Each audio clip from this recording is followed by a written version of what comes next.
Theresa May is set to trigger Article 50, the formal process for Britain to leave the European Union by the end of this month. So what do we expect to happen? When will Britain actually leave? What are the main objectives for both sides?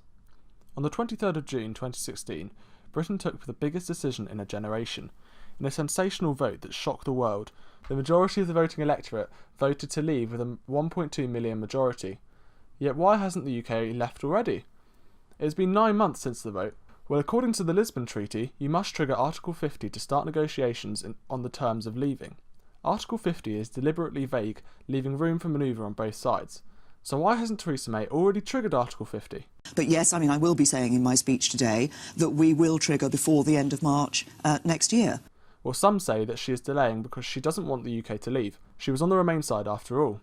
However, more likely is the fact that the government had no plan as to what would happen if we voted to leave, seeing as David Cameron, the previous Prime Minister, thought that we would vote Remain.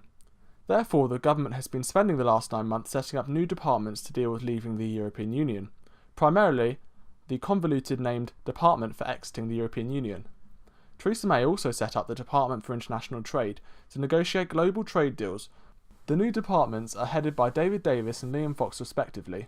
Both are ardent Brexit supporters. Britain looking much more outwards, having our horizons widened beyond the European Union. As I've often said, we're not leaving the EU, we're rejoining the rest of the world. Not only has the government been setting up new branches, but has also been coming up with a Brexit plan. In other words, what the government's position is on crucial topics that will come up in negotiations, such as its position on the single market, customs union, fishing waters, EU budget contributions and sovereignty.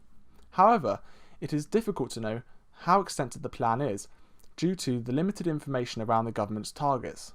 This is either due to the intentional secrecy of Theresa May in order to keep her tactics close to her chest, to aid our negotiating position, or because the Conservatives have no plan, or even worse, have an evil plan that will destroy Britain, depending on what side of the aisle you're on. So what do we know?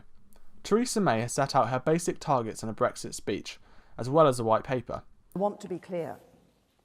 What I am proposing cannot mean membership of the single market. As a priority, we will pursue a bold and ambitious free trade agreement with the European Union.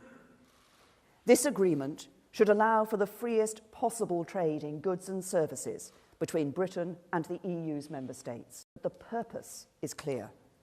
We will seek to avoid a disruptive cliff edge, and we will do everything we can to phase in the new arrangements we require as Britain and the EU move towards our new partnership. The government has come up with 12 points as their targets in negotiations, with its key points including taking control of our laws, which probably means leaving the European Court of Justice, also to control immigration, which means leaving the single market, plus securing trade deals with other countries around the world, which could mean leaving the customs union, which is an organisation where all trade deals are done by the EU. However, the government has signalled that they want to stay in parts of the customs union to protect UK business. Also to protect British business, the government wants the best possible access to the EU's single market to get the most tariff-free trade.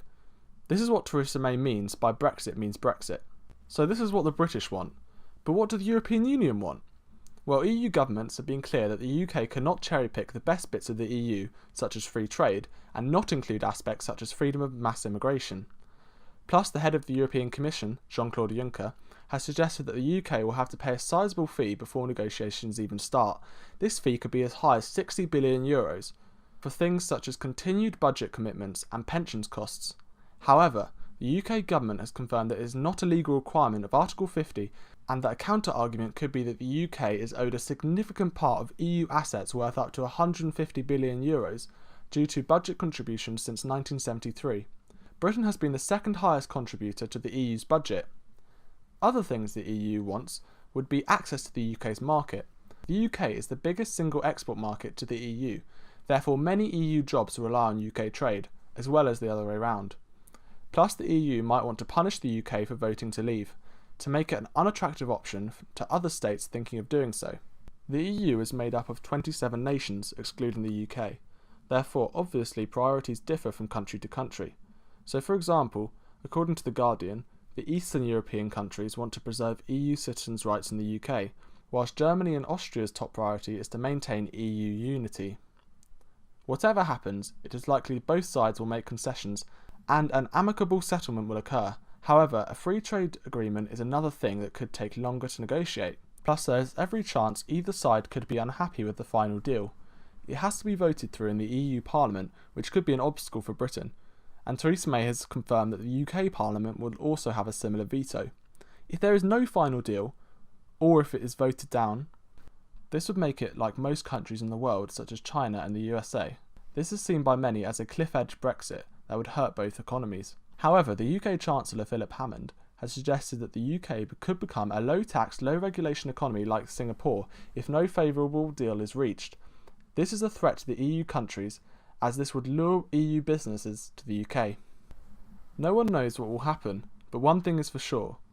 We are in for a fun few years, and by 2019, the UK will have left, deal or no deal. £31,000. Deal or no deal? Thank you very, very, very much. It's a hell of a lot of money. No deal. Thank you for watching, and if you like this video, please like and subscribe for more Brexit content.